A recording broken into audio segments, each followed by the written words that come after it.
Hello, everyone. Welcome to Brainwaves. I'm Brandon Staglin, and as someone who survived schizophrenia and come out on the other side, and now president of One Mind, it's my honor to be with you today to host the show One Mind Brainwaves. I hope that you'll ask questions during our show today of our amazing guests we have talking about school stress in the year 2020. First, just a few words about One Mind. We accelerate collaborative research and advocacy to enable all individuals with brain health conditions to build healthy, productive lives. If you'd like to learn about One Mind, my organization, please visit onemind.org. So talking about school stress is something that's on everyone's minds right now. As the fall semester begins, again, very soon, we have parents and communities grappling with the very difficult decision of whether to send students back to school in person during a pandemic, or whether to start the fall semester using remote learning in virtual classrooms. Here to discuss the mental health challenges surrounding these decisions are two experts in the field who I'll introduce in just a few minutes. First, however, we have Zach Lupetin, who is the founder and lead singer of Dustbowl Revival, here to perform his very relevant song, Sonic Boom, off their amazing new album, Is It Me, Is It You? I'd like to start, however, with an illustrative story, my own personal experience. So I believe the schools, if they are proactive about helping students with supportive programs and accommodations as needed, and encouragement and patience, as well as providing an environment of strong engagement and useful learning, can help students even during the most challenging of stressful times to maintain and thrive with their mental health. When I first went back to school in 2017 to get my master's degree, I was very stressed about whether I could hack it in the academic world again after 30 years out of college. And in addition to being an online learning environment, something I wasn't very familiar with. Also, I was worried that I would have trouble with my mental health in that I've experienced schizophrenia, and I thought that the stress of the school year might take a toll and perhaps send me into another episode. Or I didn't know, I hadn't done anything this challenging for a while.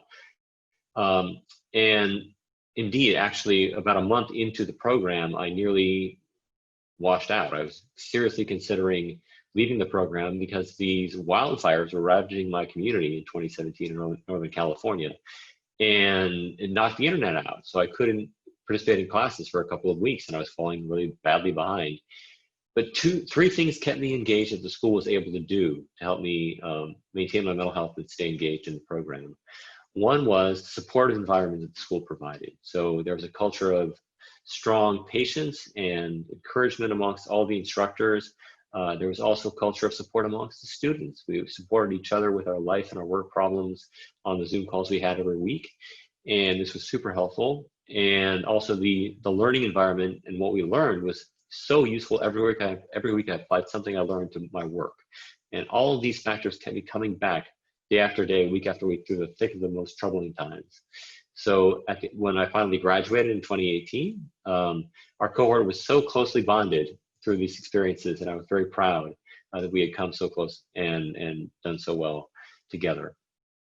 The moral of the story is, as I mentioned, that schools, when they provide supportive environments, I believe they indeed can help students thrive with their mental health.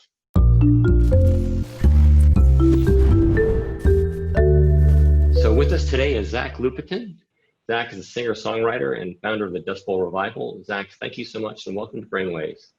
Appreciate you having me on. You're welcome. It's an honor to have you here. So 2020, what a year to release an album. Sonic Boom is off the album Is It You, Is It Me? And that album's been getting rave reviews. But as we navigate the world of social distancing, it must be difficult to stay connected with your fans and to maintain your creative process. What has it been like for you during this pandemic?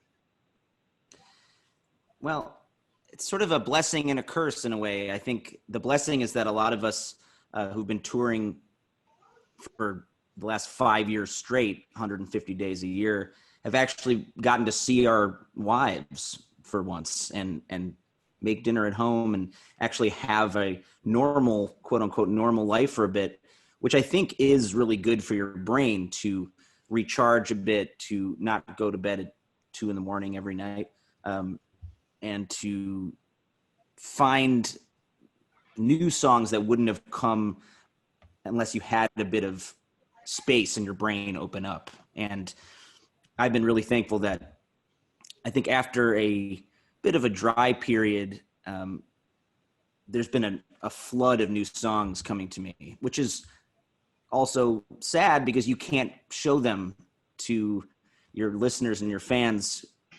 And we've built a national audience over the last 10 years. We're not super famous, but Dustbowl Revival, plays festivals and concert series all over the world. We've played in, 12 countries, and it's become a way of life that is no longer feasible for the foreseeable future. And we were the last show to play in New York City on March 12th before it all shut down in Brooklyn. And 3 of our bandmates got COVID and flew home. So we've been lucky that everyone's recovered and been okay. There's a lot of good lung capacity in our band, especially the horn players. But it's real. I mean, this is something where music venues are closing around the country. Bands are trying to figure out, is there really a future for us? And I'm a eternal optimist, so I say yes. People always need live music, and songwriting is what I do. So being at home and collecting these songs has sort of been a really beautiful blessing, that I can actually put them in front of me and see them growing. And a song like Sonic Boom, which I'm going to play for you, came out of this idea that we don't really show who we really are to the people around us.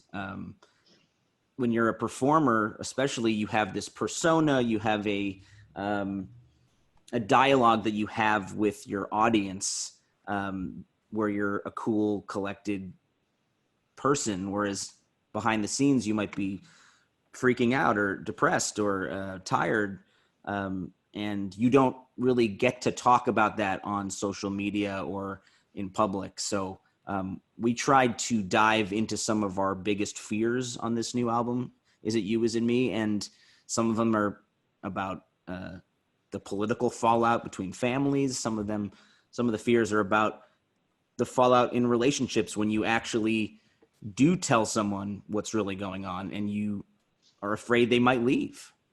So it's all kind of swirling together. That's phenomenal that you're sharing that, and thanks for sharing your perspective on all the fallout from the pandemic in so many ways and how it affects you and personally and as a musician. And do you find that kind of sharing such deep insights about your personal experience, do you do that with your fans, and does that help bring you closer to your fans and vice versa, do you think? Or?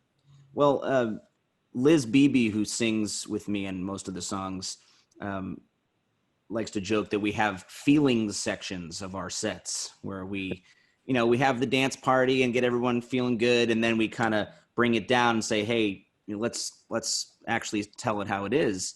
And I think our new album really was a chance for us to cut the smoke and mirrors out of some of the songs and just be like, okay, this is what I really want to tell you. And it's honestly, it's not easy sometimes revealing to your partner at home what's really going on behind the curtain, because guys especially have trouble expressing their feelings and their anxieties, and it can seem like weakness. And I think actually songs and writing songs, for me, it's the actually easiest way to really say what's happening. And it maybe is easier to write a song about your anxieties, and it's easier than to just say it out loud. That's so true. That is so true. Yeah, it's amazing you have that gift that you can write songs and share these really deep things about yourself. Thank you. So with concert venues shuttered for the foreseeable future, might there be an opportunity for listeners to your song lyrics in a whole new way? Kind of, is that what you're describing with sharing your deep feelings like that, or is there more to it than that? Yeah, I mean, social media is again, a blessing and a curse. A lot of people are being much more honest about what's going on. I would say that there's a fine line between being self-indulgent and using your emotional problems as a promotional tool. It makes me uncomfortable sometimes when people lead with, well, this happened to me and please, now listen to me. I feel like the song should speak for itself sometimes, but I understand that people who've gone through trauma and abuse and mental illness, they want people to know that it's okay that they have gone through schizophrenia, like you said, that this is something I lead with, that I don't hide.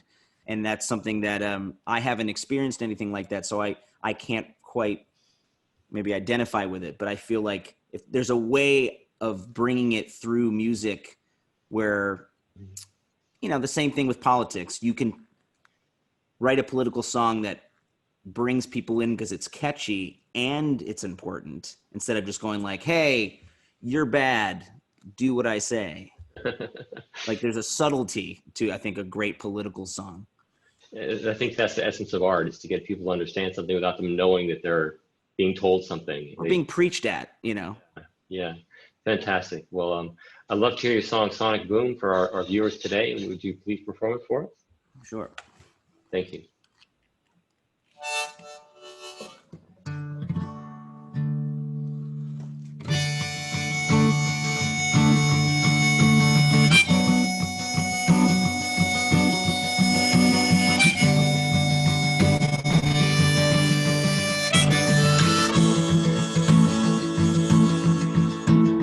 Raining out, but I put sunshine in my eyes. Maybe if I believe it, it's not really a lie. Well, I got good at lying. Don't dig too deep, you might not like what you find. I've been working at the paper, it takes a long while. And I've been crying. I've been digging this hole on my own. You can fall deep in love all alone. Don't you want to know who I am, Well, I don't know myself, just who I want to be. Well, I ache and I break down every time you walk in the room. You hit me like sonic boom. Sonic boom. Ooh.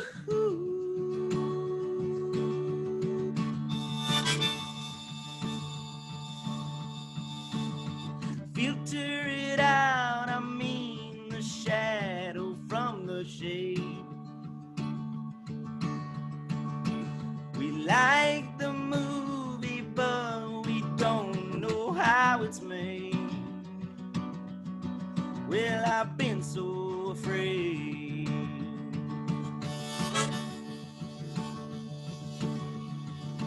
There's things I've done that I never told nobody.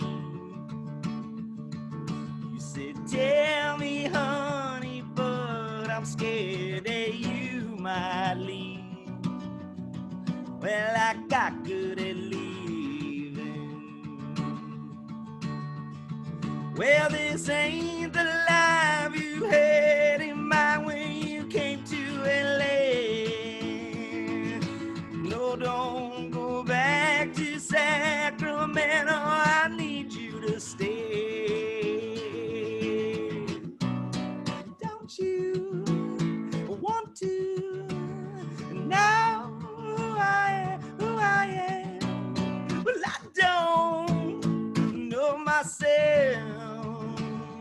just who I wanna be.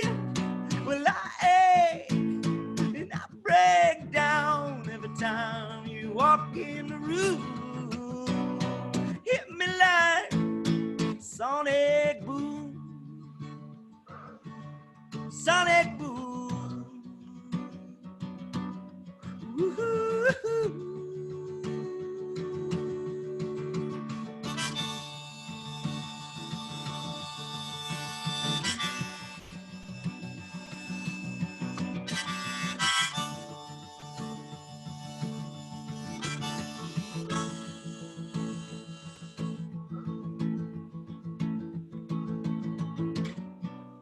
Don't you want to know who I am, who I am? 'Cause I don't know myself, just who I wanna be. Well, I ache and I break down every time you walk in the room. You hit me like sonic boom, sonic boom.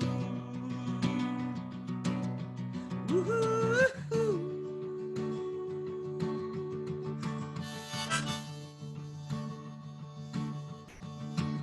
It's raining now, but I put sunshine in my eyes.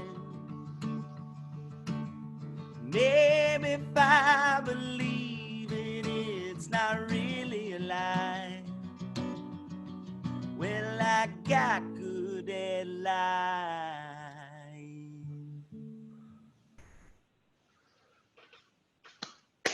Wow. Thank you That's so much. such a yeah, that's such a powerful song. It hit me like a sonic boom. Your voice is going supersonic at some of those points in the song. Your voice is just so deep and resonant and amazingly powerful to hear. Absolutely, yeah. And I want to know you better based on that song, as you say in the song. Thank you so much. I can only imagine kids going back to school now with, 7 different social media accounts, Snapchat and TikTok and Twitter and Facebook and Instagram. I didn't have any of that when I was in school. So I feel like it's an amazing road that these kids have to go on. And I hope they're going to be okay. Yeah, me too. I hope so too. Thanks for your wonderful performance today and all that you've shared with us. And Thank you. Wishing you the best. Feel free to stay on if you like for the rest of the conversation. Or if you need to go, that's fine too. But appreciate you being here today, Zach. Thanks so much. Absolutely. So 2020 may be a year like no other, but back to school season is upon us like it is every year. Now, navigating the stress over whether or not to send students back into classrooms during the pandemic poses challenges for our whole communities, all of our communities and the parents and students in them. Here now to discuss the mental health fallout from those tough decisions are 2 experts in the field. We have Dr. Victor Schwartz, who is Associate Professor of Psychiatry at the New York University School of Medicine. He's also the Chief Medical Officer for the Jed Foundation, which is an organization working to strengthen the mental and emotional health of teens and young adults. Hi, Brandon. Victor, thank you so much for being with us today. Also with us is Alison Malmon, the founder and executive director of Active Minds, an organization supporting mental health awareness and education at high schools, universities, and college campuses all around the nation and beyond. Alison, thank you so much for being here today. It's a pleasure. Thanks so much for having me. You bet, it's an honor. So, dear audience, feel free to post questions for our guests at any time. So, Victor, let me start with you, please. What do communities and parents need to keep in mind about mental health risks to educators and to young people as they go about deciding whether to fully open classrooms as the fall semester approaches? Well, there's a lot of context to develop around this question, and it's been, the source of very, very complicated and unfortunately, I think at times confusing messaging that people have been hearing. I mean, on the one hand, it would be great if we could sort of sensibly and safely open schools and colleges and universities over the next couple of weeks. On the other hand, it's really important that we pay careful attention to the sort of medical risk and needs of this.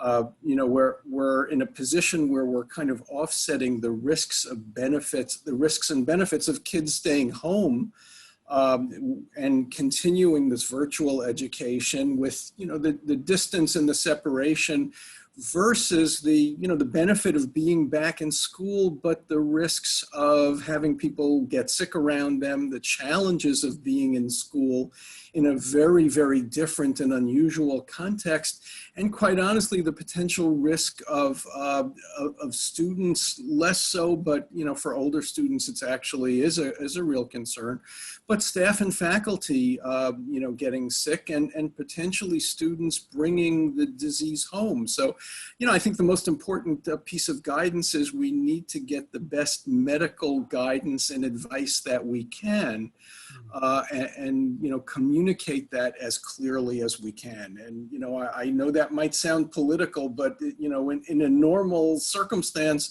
that would just, I think, be good common sense. Definitely, and we'll touch on that question a bit later in terms of medical guidance for schools and educators. Thank you for bringing that up, and we'll come back to that really soon. Social distancing, you know, as you mentioned, it does take a toll on everyone's mental health. Now, this is, I think, as you were alluding to a moment ago, difficult for students, especially at different levels of development, when they thrive on interacting with their peers up close in person. What are you more concerned about certain stages of development, certain ages going back to school or not at this time in the pandemic, like college students versus high school students versus elementary school children? Yeah, I mean, there's several different levels of concern here because in a sense, you know, younger kids are somewhat really more dependent on interactions with others for their growth and development, although they can, you know, largely shift that and depend on family supports and other people.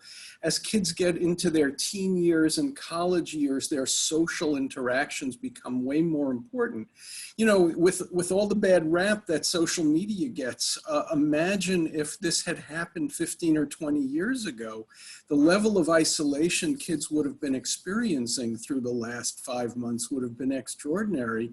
The fact that social media is, you know, exists and we're able to have this conversation sort of across the country is, you know, people are pretty flexible. We're psychologically able to adapt and to deal with challenges and adversities. And, you know, that doesn't mean it's not stressful and difficult. But, you know, for teens and young adults not to have that, you know, obviously physical close connection is a challenge. But, you know, we're able to substitute. The challenge, I think, is going to be more keeping teens and young adults kind of separate from each other if they're actually back in school together. It's going to be very, very difficult to maintain that level of discipline. I've been working a little bit with the NBA and, you know, around some of, you know, their time in the bubble and the mental health challenges there. And that's a highly structured situation with, you know, tremendous oversight where people have tremendous, you know, loss and gain from following the rules. And it's still challenging. I mean, people are doing a great job of it, but these are young adults who, you know, want to hang out and, you know, want to be with each other. And it's going to be very, very difficult for, you know, to maintain the structure and discipline you need to do to keep people safe on these circumstances. Yeah, my gosh, I can imagine. I mean, it's hard enough for older adults like me to stay apart from other adults. Follow-up question on that. How does Jed Foundation have any programs to enhance interaction among students using social media or online communications to help them kind of stave off the isolation or anything like that? Well, we have a number of websites that we've developed through our Love is Louder program, which is a kind of social media driven program. We've created resources where people can connect with each other. Our Seize the Awkward program has opportunity for people to interact with it. That's a partnership with American Foundation for Suicide Prevention and Ad Council. So there are, although we're not that much of a direct service organization, like Alison's is, like Active Mind is, that interacts directly with large numbers of students. But we mostly provide these platforms and resources for students that they can use to interact with each other. That's great you offer that. I'm sure that helps students to stay feeling like they're connected even in these socially distanced times. So Alison, Active Minds, you founded it after your brother Brian, who was a senior in college, tragically passed away from suicide, and you founded it in 2000. What is your perspective on what Victor's been describing in terms of the possibility for students to interact with each other and be safe and still maintain their mental health at this time? Yeah, you know, the work that we do at Active Minds, as Victor was saying, is really working directly with young adults to mobilize young adults to be the change agents that we need in mental health in this country. And in April, we ran a study, a survey of students, high school and college students from across the US, to see what the impacts of COVID-19 were on their mental health. And we had over 3,000 people respond to a survey in the span of a week, which was astounding to us, partially because early April was when everybody was trying to get sense of where they were, who they were, what was going on. But our young adults really wanted to share how they were doing and what was going on. And what we found was, 80% of the students who responded said that their mental health had worsened over COVID. 20% had said it had significantly worsened. To Victor's point, and even what we've talked about already, when we asked them what resources they're turning to support their mental health and well-being, it was all social. So high school students and college students both were turning to social media, online discussion groups, and so they really were leaning into the social tools and skills that they've built online over the past number of years, and really being able to use that to help support their well-being, which I found really interesting. But we did ask, if you or a friend needed help right away, right now, would you know where to turn? And more than half of students, 55% of students, said they wouldn't know. And one of the challenges that we found was that when schools closed down and when college students went off campus and students weren't able to go to their typical high school, structure, young adults physically didn't know where to turn if they needed help. And so while they're so adept at social interaction and social media, we need to do a better job letting them know where resources are available online too, that they may be more accustomed to getting in person. And so part of that is what can we as a society do to meet young adults where they are, which is online, and let them know what those resources are that are available to them. One of the really interesting data points, though, that was also in that study was that 69% of students, high school and college students both, responded saying, or this was college students only, sorry, but they responded saying that they were still somewhat or very hopeful about their future. And this was just a couple of weeks, maybe 3 weeks into the pandemic, and things were feeling really hard and really bleak for a lot of people. And yet the resiliency of young adults was still very present and prevalent. So there's things that we can do to help and stuff that we can learn, and also recognize that part of this is us supporting their health and well-being so that they can thrive in the way they feel like they really still have the opportunity to do. What fascinating information came out of that survey that you did. It's so interesting to hear that students are so resilient and finding ways to cope during these difficult times using social media and things like that. What are the implications, though, for reopening of schools at this time? Do you think it will help students' mental health if they go back to school, or do you think how do you think that'll interact? How do you think that will affect students?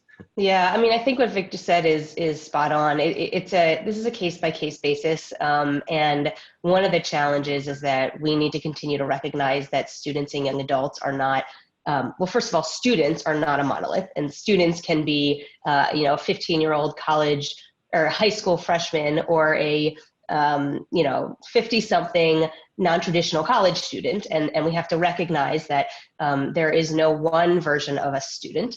There are students from backgrounds where it is very scary to go onto campus and go into an in-person learning, and then there are students for whom online learning didn't work at all.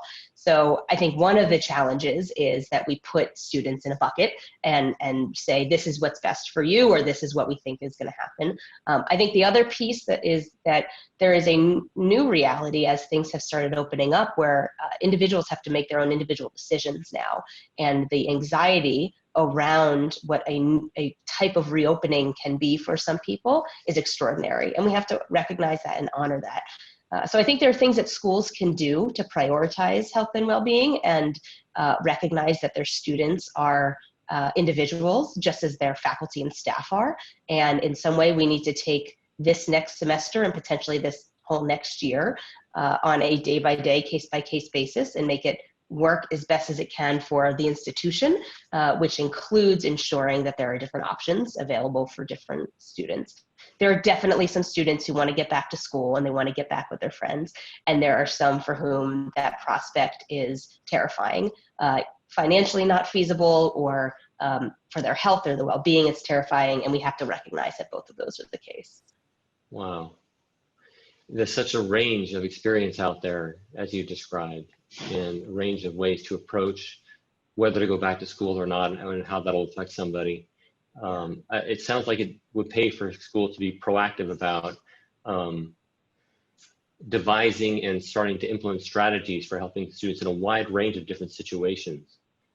Do you agree with that? I do. I think it's, and it's hard. I recognize that much of that responsibility then falls on an administration who is trying their best and also tracking, as the rest of us are, what's going on with this virus and what's going on with contagion and whatnot, and nobody knows the right answer. I think the best thing that we can do is to be proactive, to be transparent about ideas and plans, and to be able to be flexible, and to both be flexible in terms of the immediate, also anticipate what happens if there is another outbreak that happens. What do we do? How do we learn from what's happened on our campus in the past, and how do we make this a process that feels less jarring for folks in the future? There's a lot that we can learn. I think the onus of responsibility is on everybody. It's not just on the administration, it's on the students as well. But it's to make the best decision for yourself and for the entity that you're in charge of. And part of this is just recognizing that there is no good answer right now, and there is no right answer right now. And as an individual or as an administrator, you can make the best decision with the information that you have in this moment.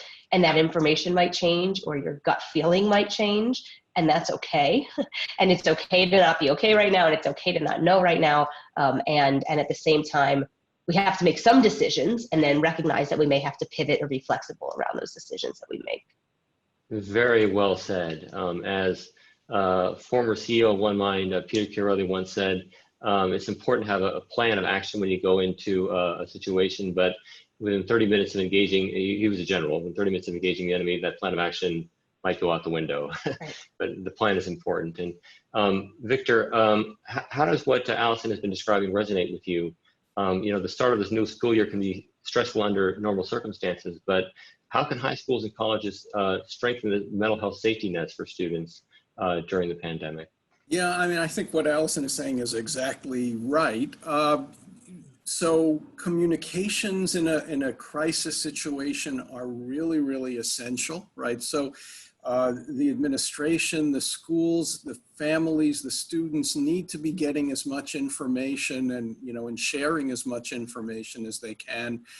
Planning, making sure that you have a plan, and the plan needs to have part A, B, C, which addresses what if school continues, what if school doesn't continue in person, and for sure somebody who is coming to school and has already a pre-existing concern or diagnosis or problem, you need to make sure you've got a plan in place, but so that you know that you can get the care you need, you can get access to medication, but also, again, be prepared for changes in that so that there needs to be a backup option. If things change, which, as I remember General Corelli, that things can change very quickly, unfortunately, under the circumstances here, you need to be prepared to know how to do this. I've been saying that I think there's never been a time that health and mental health have been more central to schools' enterprise. The problem is their resources are going to be desperately stretched. So, I think, as Alison was saying, families and students are going to need to, take responsibility, at least for the basics, for making sure they have a plan in place to keep themselves safe. Yeah, that's very well said as well. It's important for all of us to be proactive about taking care of our mental health in this very difficult time. We're talking today with two experts in mental health and schools. We're talking with Dr. Victor Schwartz, who is the Chief Medical Officer for the Jed Foundation, and also Alison Malmon, the CEO and founder of Active Minds. Thank you both for being with us today, and audience as well. Feel free to ask questions of our guests at any time.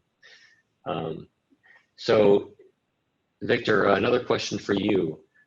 Schools are also workplaces. Whether instruction is happening virtually or in person, there are specific stresses that occur for administrators and for teachers.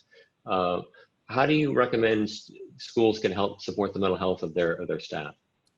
Well, again, communication, making sure that there's input from the teachers, that the administrations are hearing what's going on, making sure that the administrations are heard by their, the people they report to, the mayors and governors of their cities and states need to be getting input from the schools and hearing from them so that they really can make plans that address, as Alison said, the different needs of different communities and different individuals. I mean, obviously the resources vary greatly, access to space, access to outside space, but we certainly need to make sure that that teachers and administrators who tend to be in older age groups and therefore higher risk groups need to feel like their concerns are being addressed as well so that they can stay safe.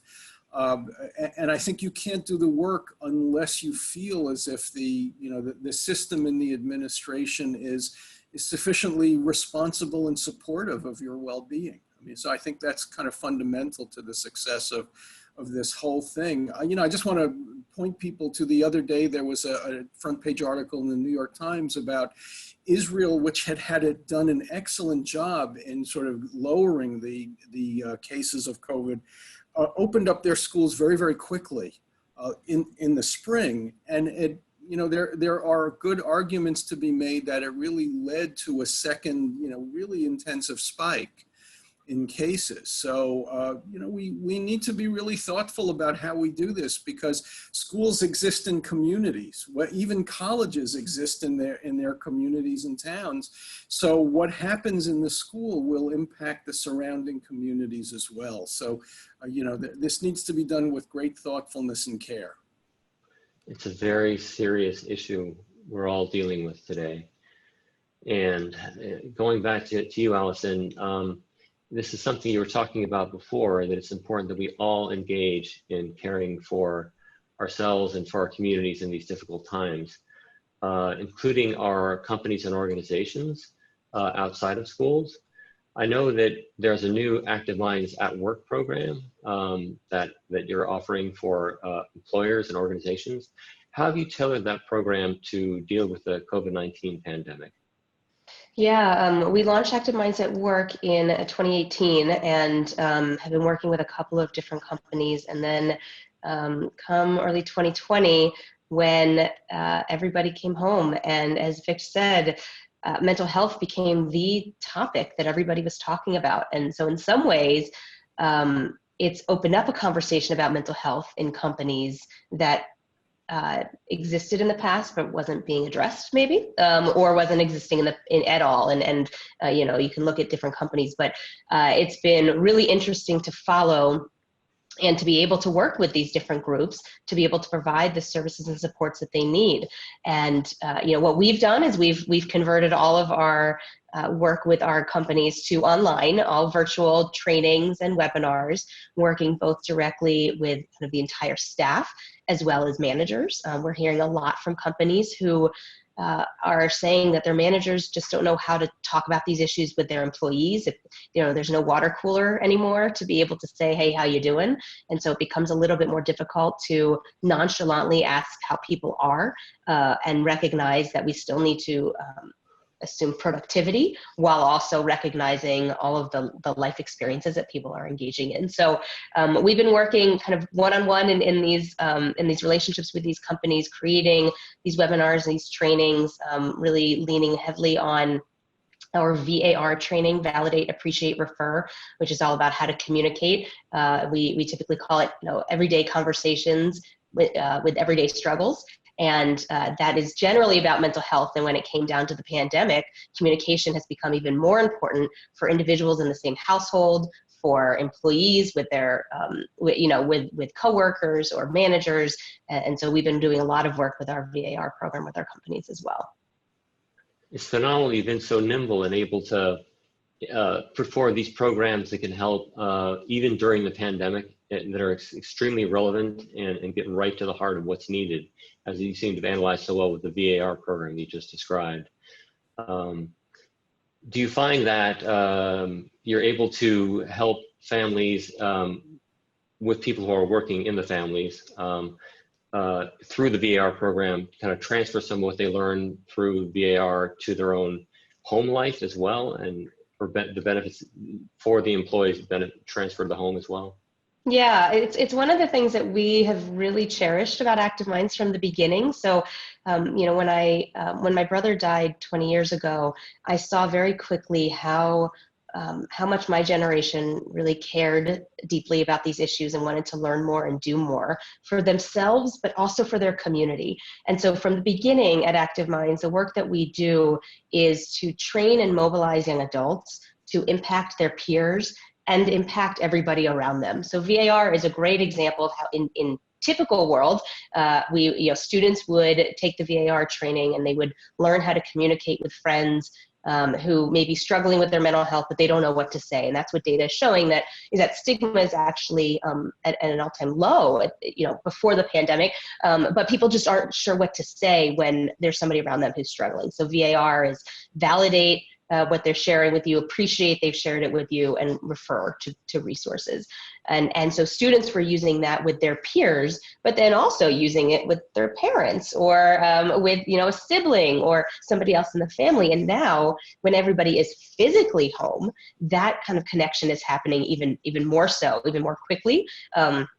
And it's happening within the workplaces as well. So we're talking with employees about their mental health at work, but we know that everybody who is coming to work right now also has a home life around them. Either they're sitting alone in an apartment and it's extraordinarily isolating for them, or they are in a house with 5 other family members and they're trying to juggle all of it. And we are all showing up to work as employees right now, also as family members. And so what Active Minds is doing in our trainings is teaching you how to build these skills, both for your work, but then also for what that means, like, when you shut that computer down and you go back around your family.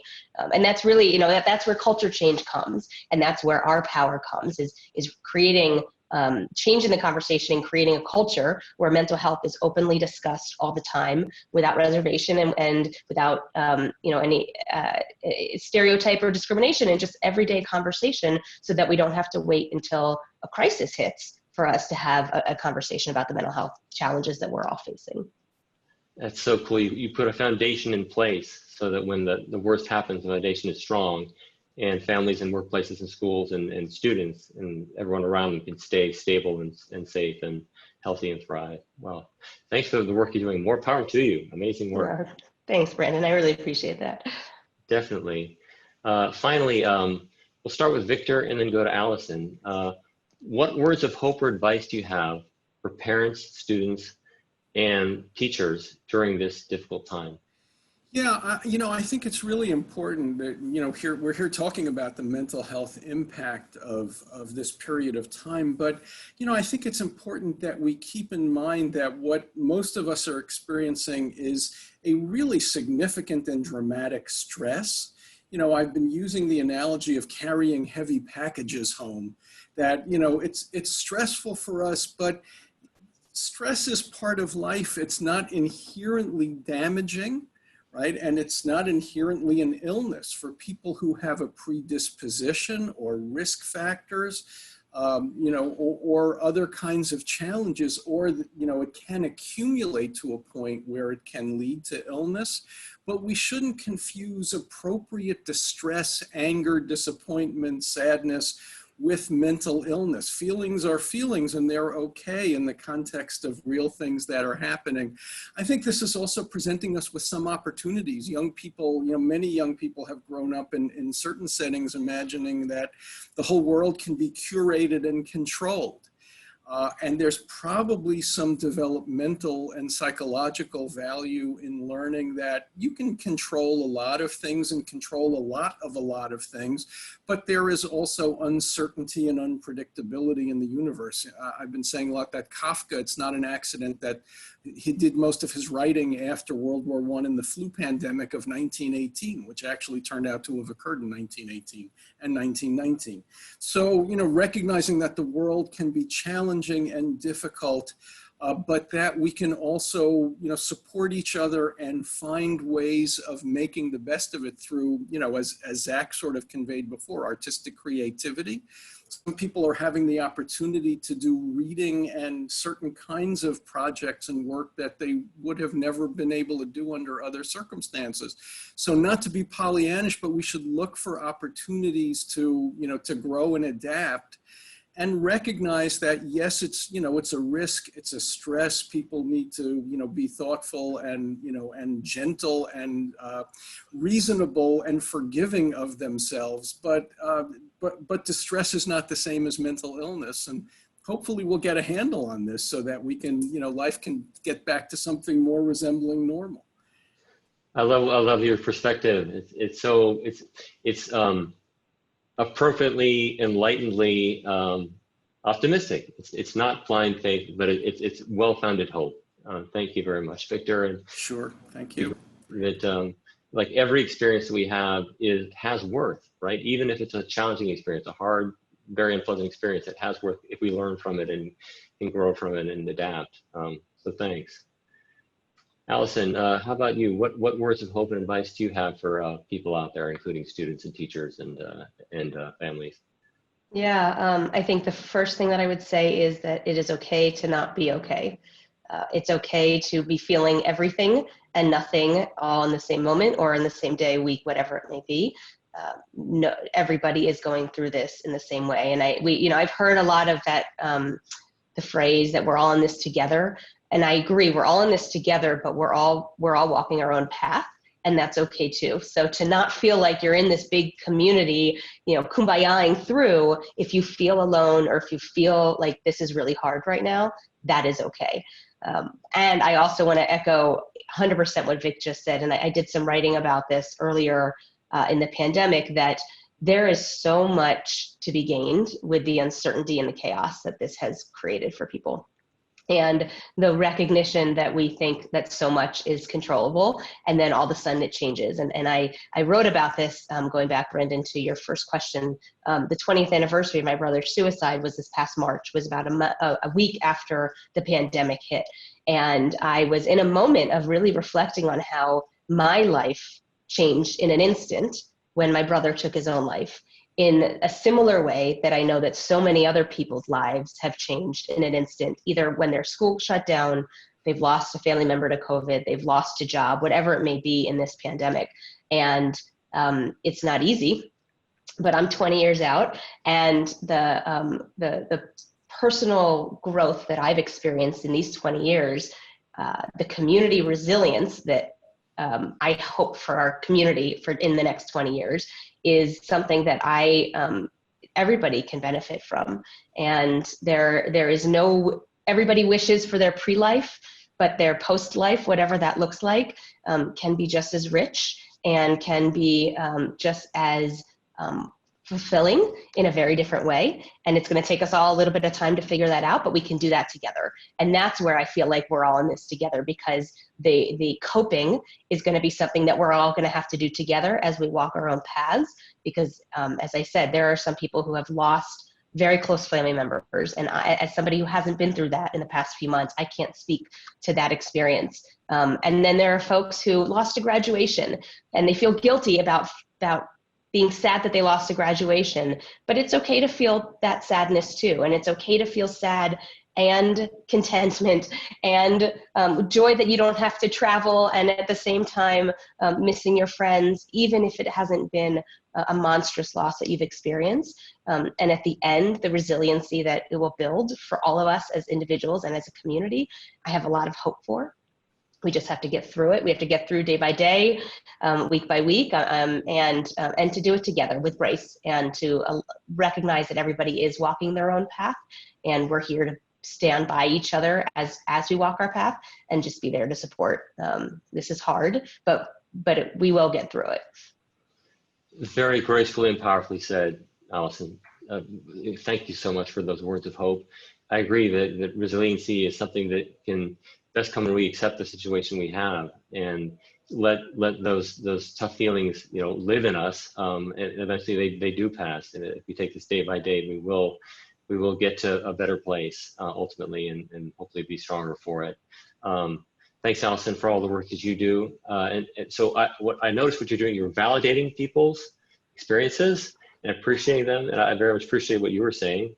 And now I'd like to refer the audience to where they can learn more. So if you'd like to learn more about Active Minds and its work, please visit activeminds.org. If you'd like to learn more about the Jed Foundation and its wonderful work, please visit jedfoundation.org. If you have any follow-up questions for our guests today, feel free to check out onemind.org/brainwaves, where this recording will live on the website as well. And you will be able to post follow-up questions over a few-day period after this posts. Thanks.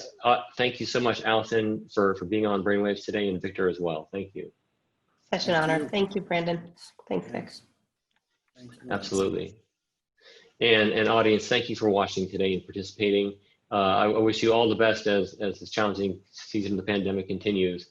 And please tune in next week for another excellent episode of Brainwaves. We'll have a guest host next week. Lori Hernandez, Olympic gymnast, will be guest hosting an episode about apps and mental health, and how apps can help maintain your mental health even these challenging times, with our One Mind Cyber Guide app review team. Thanks everybody for watching, and have a wonderful day.